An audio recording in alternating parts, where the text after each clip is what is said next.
Olá pessoal, eu gostaria de falar agora sobre um tema que não é muito popular, é um tema que nós não gostamos de falar, é sobre a morte. Porque nunca se falou tanto sobre a morte. Você liga a televisão, você vê cenas de morte, cenas de UTI, cenas de cemitério, número de mortos, estatísticas, quantas pessoas vão morrer, é morte, morte, morte o tempo inteiro, de manhã, de tarde e de noite.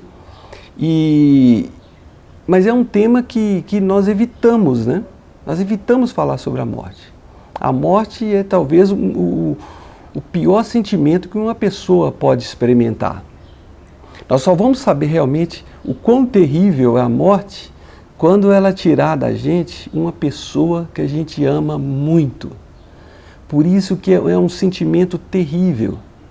Certa vez Jesus, diante da morte de um amigo, quando ele olhou aquela cena, ele chorou, caiu lágrimas, chorou diante daquela situação toda.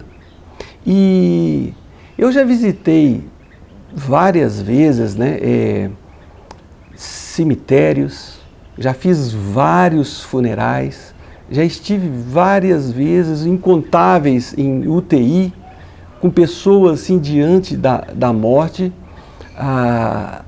E a morte, eu sei, que ela causa um pavor, ela causa medo, ela causa pânico, ela causa angústia, causa tristeza.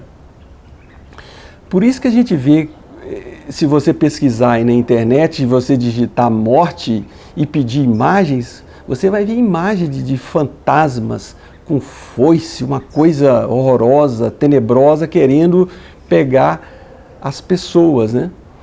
É por isso que as pessoas, quando você fala que vai falar da morte, ela bate na madeira e ela evita. Bater na madeira é para espantar um mal ou para chamar a proteção de algum Deus, né? Esse é o sentido de bater na madeira.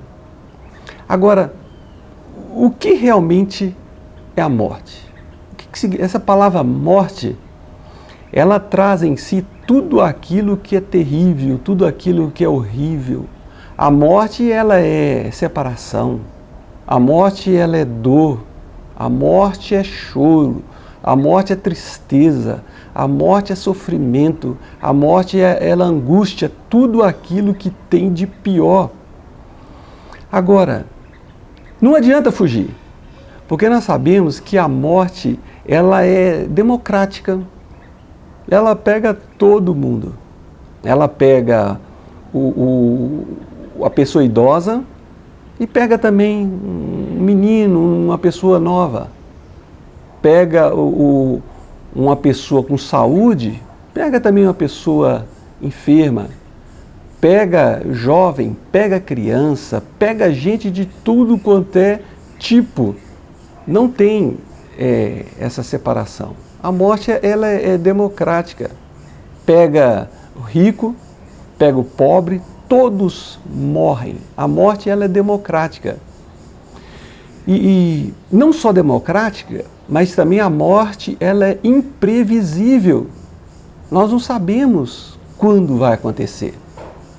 Pode ser hoje, pode ser amanhã, pode ser daqui a um minuto. Pode ser quando uma pessoa estiver dormindo, de uma hora para outra ela vai. É imprevisível, nós não sabemos. E a morte também, ela é inevitável. Não tem como escapar. A morte vai pegar todo mundo. Mesmo pessoas que tentam fazer de tudo para fugir da morte, que não tem nada de errado nisso, igual aquele camarada que nunca andava de avião, com medo da morte, por causa do avião cair, e um dia o avião caiu em cima do carro dele, ele morreu. Então a morte, ela assim, ela é democrática, ela é imprevisível, ela é inevitável. E nós podemos dizer o seguinte, que a morte, ela faz parte da vida. A morte faz parte da vida. E nós estamos caminhando em direção dela. E você está preparado para enfrentar a morte? É uma pergunta que a gente precisa fazer. Você está preparado para a morte? Talvez não, nós não queremos muito falar sobre isso e a gente não tem uma certa preocupação com isso. Mas a questão é, a grande dúvida, o grande questionamento das pessoas é o que vai acontecer depois da morte? O que vem depois? A primeira hipótese sobre o que vai acontecer depois da morte é que não existe nada, que a morte é a cessação de tudo, que nós somos pó e nós vamos voltar ao pó e vai acabar tudo. A morte é o fim de toda existência. E tem gente que acredita nisso, né? Há mais ou menos 400 anos antes de Cristo, Demócrito, ele criou uma filosofia dizendo que o universo ele é composto pelo vazio e por átomos, a menor partícula, e que a nossa alma ela é formada de átomos, e quando a gente morre, a nossa alma vai desintegrar, nós vamos deixar de existir. Esse é o atomismo de Demócrito, né? Que ele afirmava que cessou tudo. 100 anos depois dele, surgiu lá na Grécia um camarada chamado Epicuro. E esse camarada, ele escreveu muito sobre o sofrimento e principalmente sobre o temor da morte. E num documento dele, ele disse o seguinte: não devemos temer a morte. Ela não é nada para nós. Enquanto vivemos, ela não existe. Enquanto chega, não existimos mais. A morte não se refere a nós, nem quando estamos vivos, nem quando estamos mortos. Olha só que interessante. Nós sabemos também que muitos filósofos existencialistas, muitas pessoas, elas também não acreditam numa vida depois da morte. E também hoje em dia, com um crescente número de ateus, os ateus eles não acreditam que existe um Deus e também que não existe uma vida após a morte. Nesse caso, se isso realmente for verdade, todos nós estamos na mesma situação. Se você foi um pecador, se você aproveitou a vida, se você curtiu, se você foi piedoso, não importa. Nós estamos todos quites na mesma situação porque não existe nada depois da morte. Essa é uma opinião de muita gente. Uma outra hipótese que existe é que há vida após a morte. Em quase todas as civilizações que a gente vê aí pela história, a maioria delas acreditava que existia vida após a morte. A gente vê entre os egípcios, os sumérios, babilônicos, em quase todas as nações, eles acreditavam numa vida após a morte, que aqui não é uma cessação de tudo. As grandes religiões do nosso planeta, elas creem que existe uma vida após a morte. Não só o cristianismo, como também o judaísmo, o islamismo, o budismo, religiões orientais. E você vê também entre grupos indígenas, eles acreditam que existe alguma coisa depois da morte. E além disso, os filósofos, grande número de filósofos, eles acreditavam na vida após a morte. Sócrates, Platão, Pitágoras e muitos outros, eles acreditavam, os gregos, que existia uma vida após a morte. E a questão é, o que você acredita? Na vida após a morte ou na cessação de tudo? Eu gostaria de compartilhar com vocês, eu não sei o que vocês acreditam, mas eu gostaria de compartilhar sobre o que a Bíblia fala sobre o futuro. O que a Bíblia fala que vai acontecer. É muito interessante. Acompanhem comigo. A Bíblia é bem clara sobre os acontecimentos após a morte. Ela é bem clara e bem enfática no que vai acontecer. Por um lado, ela apresenta um quadro de alerta. Alerta para as pessoas que estão vivas, né? Há um texto lá em Hebreus 9, 27 que diz assim: ao homem está ordenado morrer uma só vez, vindo depois disso o juízo. Uma só morte. É diferente daquelas ideias de que nós vamos morrer várias vezes, vamos, voltamos. Não. A Bíblia fala, há uma só morte. Essa é a primeira ensino desse versículo. A segunda parte desse versículo fala que haverá um juízo, vindo depois disso o juízo, um juízo vindouro. A Bíblia fala também que não há nenhum justo, ninguém é justo. Todos nós somos pecadores, não há nenhuma pessoa que seja justa. E todas as nossas tentativas de alcançar a Deus através da religião, através de boas obras, nós sempre vamos ficar aquém. Todos pecaram e destituídos, ficam aquém, não conseguem atingir o alvo de Deus. É esse o sentido do texto. Apesar de toda a religião, não vamos conseguir. Nós somos pecadores, não conseguimos cumprir aquele padrão de Deus. E a Bíblia fala que o salário do pecado é a morte. A morte é a separação completa de Deus. Então, por um lado, a Bíblia é enfática, falando que há uma só morte, vindo depois disso o juízo. Isso é um lado da verdade. Essa é a triste notícia para muita gente. A boa notícia é que, sendo impossível para o homem de alcançar a Deus, o próprio Deus tomou a iniciativa de ir ao encontro dos homens, enviando Jesus. E um versículo que é muito conhecido de todos nós é João 3,16, que diz assim, porque Deus amou o mundo de tal maneira que deu seu Filho unigênito, para que todo o que nele crê não pereça, mas tenha a vida eterna. E você pode estar perguntando assim, mas Jesus, tem tantos líderes religiosos e Jesus é mais um. Por que eu devo crer em Jesus? Sabe por que você deve crer em Jesus?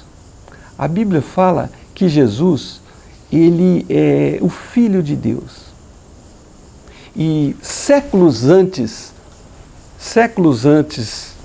do nascimento de Jesus, os profetas anunciaram a vinda dele ao mundo. E no devido tempo, ele nasceu de uma virgem de forma miraculosa. E nas suas andanças, ele realizou muitos milagres, mostrando sua autoridade sobre as enfermidades, curando pessoas, mostrando sua autoridade sobre a natureza, sobre as ondas do mar, sobre o mundo espiritual, sobre demônios e principalmente sua autoridade sobre a morte. Ele ressuscitou pessoas, ele tinha um controle sobre a morte.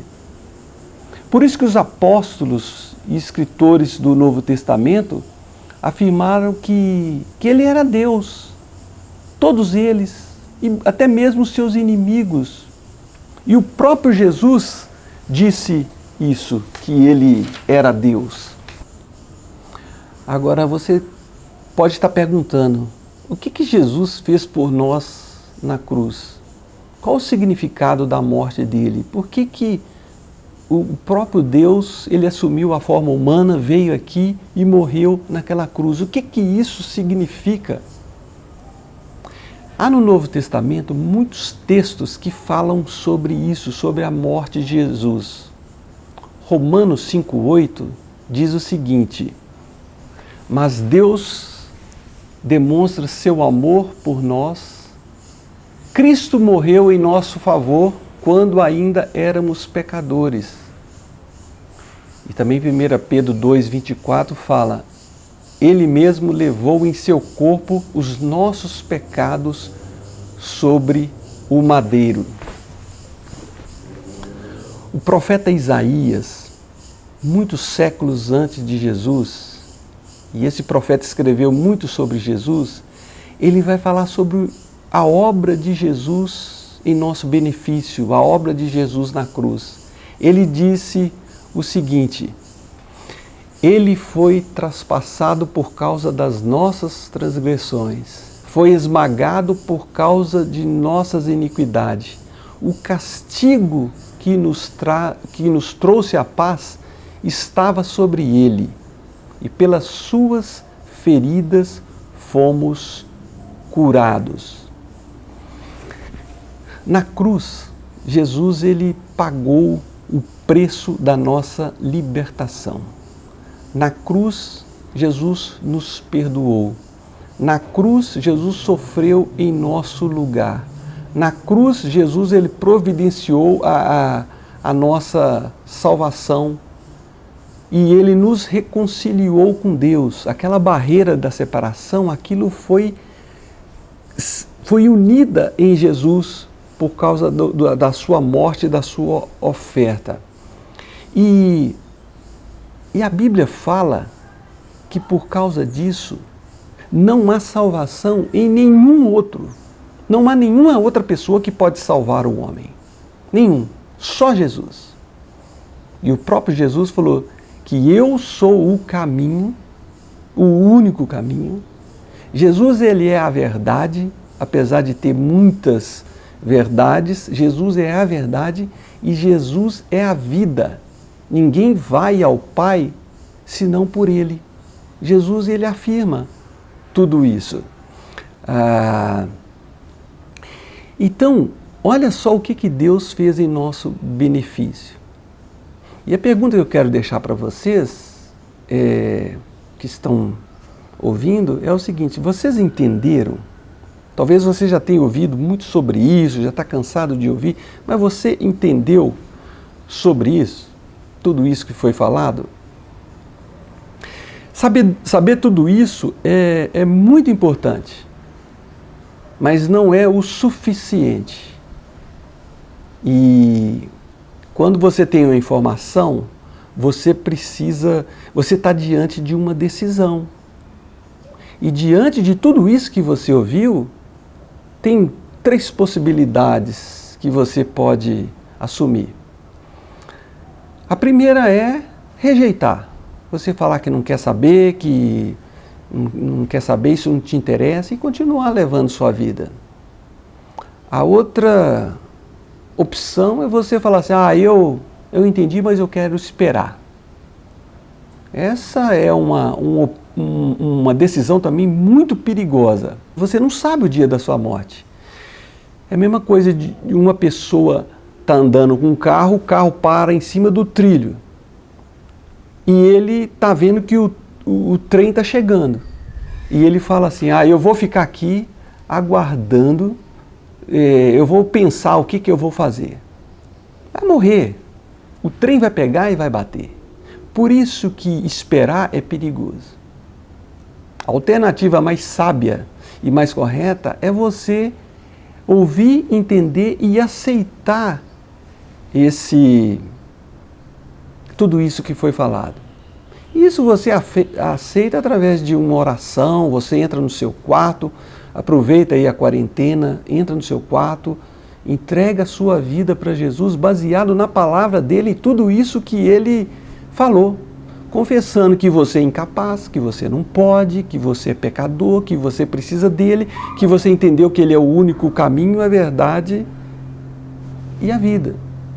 E quando uma pessoa faz isso, ela pode crer na palavra de Deus, porque Jesus ele é verdadeiro, Jesus ele é verdade.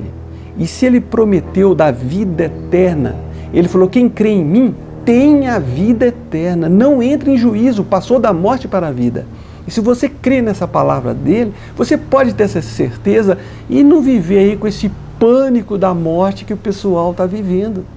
Porque Jesus, ele traz segurança, ele traz vida e principalmente ele tira esse pavor da morte. Há um texto lá em Hebreus 2, 14 e 15 que diz o seguinte: por sua morte destruiu aquele que tem o poder da morte, a saber, o diabo, e livrasse todos que pelo pavor da morte estavam sujeitos à escravidão por toda a vida. Então eu concluo aqui que, apesar da gente estar vendo tanta morte por aí, tanta gente com medo da morte, tanto pânico, tanta loucura, só há um jeito de ficar livre desse pavor. É crer em Jesus, porque só Ele pode dar vida eterna. A vida aqui nós vamos viver por pouco tempo, mas a nossa esperança não está aqui, está na vida eterna com Deus. Que Deus abençoe vocês.